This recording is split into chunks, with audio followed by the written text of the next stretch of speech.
Agora, meus amigos, essa pauta deixou de ser uma pauta meramente antecipada. Ela foi antecipada na semana passada, é óbvio que ela foi antecipada, porque eu sei o que está acontecendo. E ontem nós tivemos não mais o Paulo Figueiredo dizendo numa live com o Eduardo Bolsonaro: olha, eu acho que tem 60% de chance do Alexandre receber essas sanções. Olha, eu acho que isso pode acontecer. Ah, eu acho.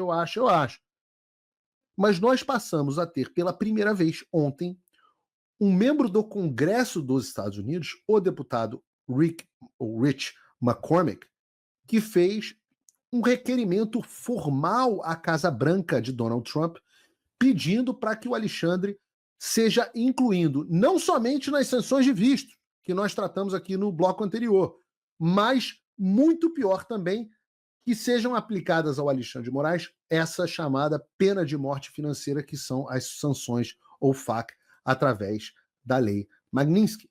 Se você não lembra de quem é Rick McCormick, é esse cara aí, sentado comigo e Eduardo Bolsonaro na semana passada. E o que diz a carta do Rich McCormick? Eu vou ler para vocês de forma exclusiva, porque eu obtive uma cópia dessa carta que eu quero ler aqui no Paulo Figueiredo Show. Coloca pra gente, Bruno. A carta é destinada ao presidente Donald J. Trump, à Casa Branca, 1600 Pennsylvania Avenue, em Washington. Ela também é com cópia para o secretário de Estado Marco Rubio e ao conselheiro nacional de segurança Mike Waltz. Diz a carta: prezado Trump, presidente Trump e conselheiro de segurança nacional Mike Waltz. Estou lendo a carta aqui.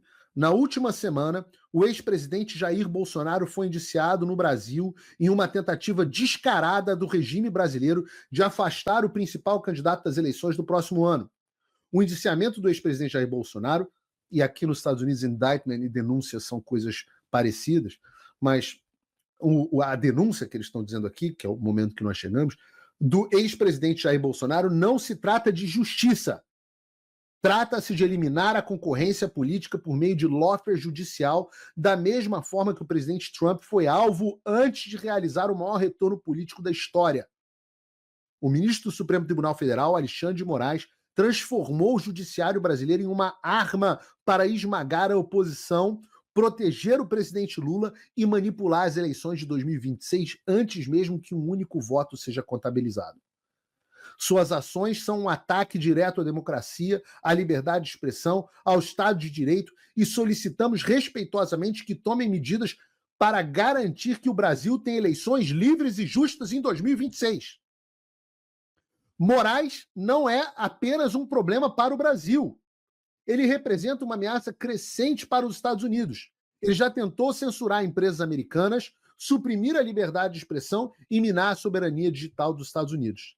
Seu ataque a plataformas como o X e Rumble resultou em ações judiciais movidas pela Trump Media, expondo seu total desrespeito às leis americanas e às proteções da primeira emenda da Constituição dos Estados Unidos.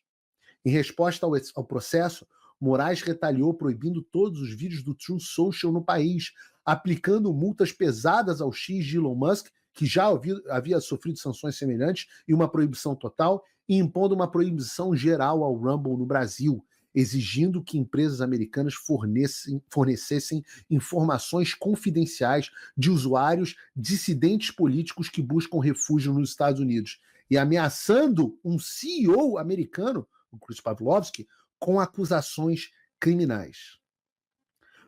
A gente já vai chegar nisso hoje. Os Estados Unidos não podem permitir que juízes estrangeiros determinem o que os americanos podem dizer, ler ou publicar. O comportamento de Moraes é exatamente o tipo de abuso autoritário que o Global Magnitsky Act, a Lei Magnitsky, foi criada para combater.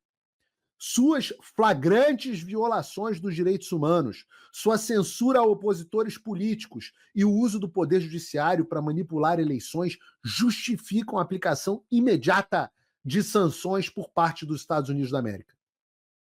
De fato, a Casa Branca recentemente impôs sanções ao Tribunal Penal Internacional, estabelecendo um precedente importante para a tomada de medidas contra uma corte estrangeira que atua de forma ilegal e contrária aos interesses dos Estados Unidos. Eu estou convocando a administração Trump e meus colegas no Congresso a tomarem medidas decisivas. Medidas decisivas.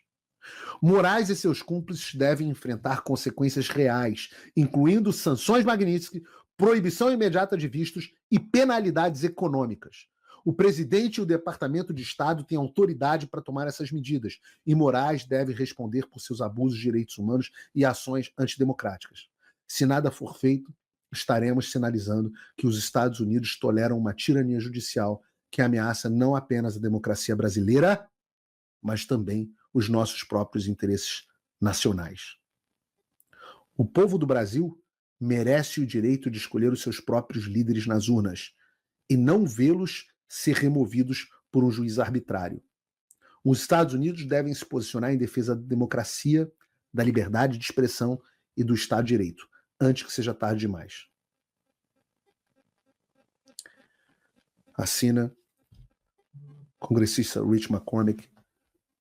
E a informação que eu tenho é que novos congressistas devem assinar a mesma carta, exortando e pedindo ao presidente Trump para que haja de forma decisiva contra o Alexandre de Moraes. Eu vou explicar de novo o que são as sanções OFAC e o que é a Lei Magnitsky e qual é o poder do presidente dos Estados Unidos nesse sentido. As sanções têm esse nome de OFAC. OFAC significa Office of Foreign Assets Control, né? O escritório de controle de ativos no exterior. Então, o que significa isso? Essas funções OFAC funcionam como uma espécie de bloqueio total do sistema financeiro global.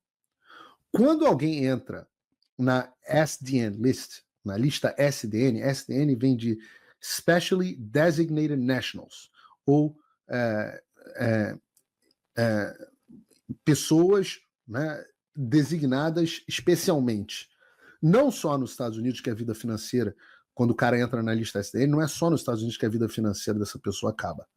Não é só nos Estados Unidos. Não adianta a pessoa tirar o patrimônio dos Estados Unidos e levar para o Brasil. A vida financeira dessa pessoa acaba no mundo inteiro. Por isso que é a tal da pena de morte final.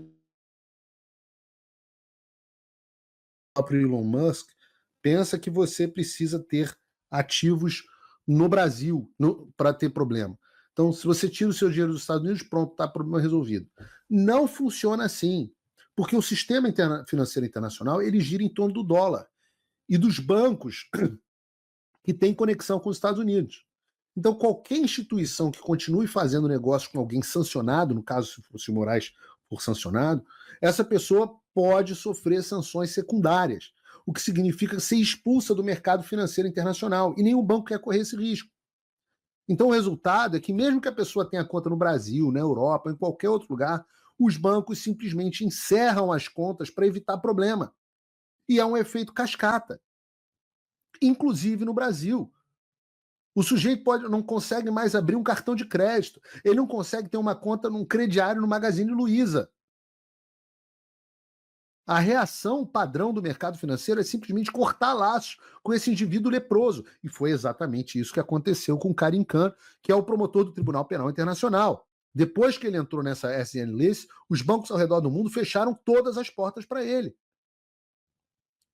E o que diz a ação do Rumble? O que diz agora o congressista Rich McCormick?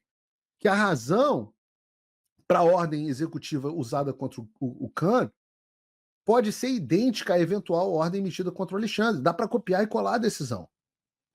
E é nisso que eu tenho trabalhado incessantemente. Eu já disse, a gente ainda não chegou lá. Mas eu estava otimista na semana passada que nós íamos chegar e estávamos avançando nessa direção.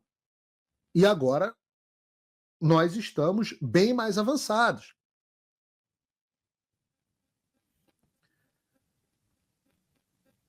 Então, assim, sanção ao FAC não é brincadeira. Se você perguntar, Paulo, você prefere uma ordem de prisão, seu nome na lista Interpol, ou uma sanção ao FAC? Eu falo, bota meu nome na lista Interpol à vontade. Sanções ou FAC são a pena de morte financeira. Agora, o que é Lei Magnitsky? E é legal porque o Alan puxou uma referência do Olavo de Carvalho, que em 2021, dizendo que a Lei Magnitsky era a salvação do Brasil. E eu fico absolutamente radiante de estar dando seguimento às ideias do professor Olavo de Carvalho. Se você acha que o Olavo morreu, o Olavo não morreu, não. O Olavo vive.